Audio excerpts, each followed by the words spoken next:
പുലിഭീതിയെ തുടർന്ന് മാന്നാമംഗലം മരോട്ടിച്ചാൽ മേഖലയിൽ വനംവകുപ്പിന്റെ നിരീക്ഷണം തുടരുന്നു.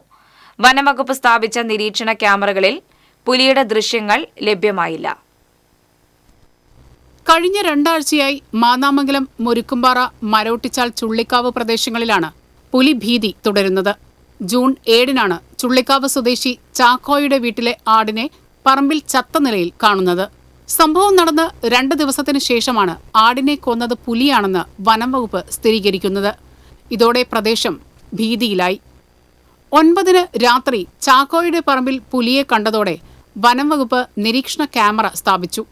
3 ദിവസത്തിനു ശേഷം മാന്നാമംഗലം, മുരുക്കുംപാറ, വെള്ളച്ചാലിൽ ബൈക്ക് യാത്രികനും സ്കൂട്ടർ യാത്രികയും പുലിയെ കണ്ടുവെന്ന അഭ്യൂഹം പരന്നതോടെ വീണ്ടും ആശങ്ക വർദ്ധിച്ചു.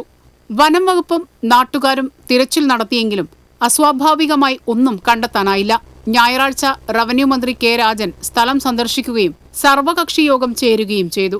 സർവകക്ഷി യോഗത്തിലെ നിർദ്ദേശപ്രകാരം വനംവകുപ്പ് പ്രദേശത്ത് 6 നിരീക്ഷണ ക്യാമറ സ്ഥാപിച്ചു. എന്നാൽ ദിവസങ്ങൾ പിന്നിട്ടിട്ടും ക്യാമറയിൽ പുലിയുടെയോ മറ്റ് വന്യജീവികളുടെയോ ദൃശ്യങ്ങൾ പതിഞ്ഞിട്ടില്ലെന്ന് വനംവകുപ്പ് ഉദ്യോഗസ്ഥർ അറിയിച്ചു.